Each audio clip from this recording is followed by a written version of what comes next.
Hello all, I Nisha Vyas from bankers vascular hospital.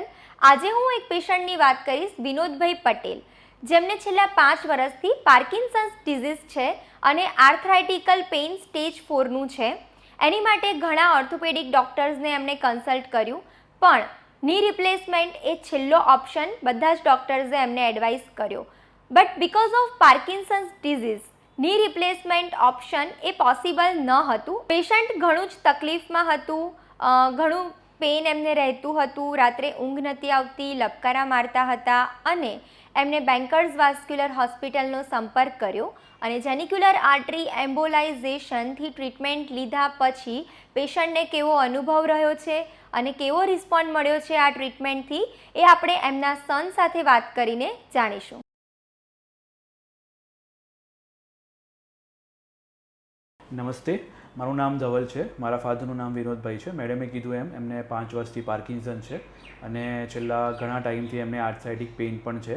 તો એ આર્થરાઇટિક pain માટે એમને પહેલાં તો પેઇન કિલરથી શરૂઆત કરી હતી અને પેઇન કિલરથી શરૂઆત કર્યા પછી એનો ઉપાય થયો નહીં, એટલે એમને પછી નીમા સ્ટેરોઇડના ઇન્જેક્શન લીધા હતા અને એ પણ થોડા ટાઈમ પછી પાછું દર્દ થવા માંડ્યું, એટલે પાછું એમને થોડા ટાઈમ પછી એક જે જેલ આવે છે જે નીમાં ઇન્જેક્ટ કરવાની હોય છે એ પણ કર્યું હતું. પણ આ બધા ઉપાયો કરવા છતાં કોઈ ફાયદો થયો નહીં. એ વખતે અમને બેન્કર્સ વેસ્ક્યુલર સેન્ટરની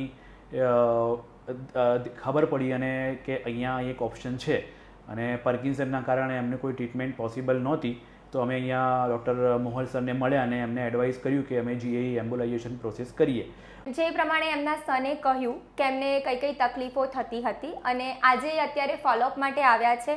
જેનિક્યુલર આર્ટરી એમ્બોલાઇઝેશનથી એમના નીઝની અંદર ટ્રીટમેન્ટ લીધા પછી અત્યારે એમને કયા બેનિફિટ્સ થયા છે, કયા કયા પેઇન ગયા છે, એ આપણને જણાવશે.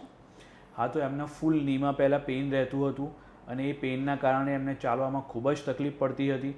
અત્યારે 1 મંથ પછી એમને ચાલવામાં તકલીફ બહુ ઓછી પડે છે અને એમને પેઇન ઓલમોસ્ટ 90-95% ઓછું થઈ ગયું છે. એમને અત્યારે ખૂબ જ રાહત છે.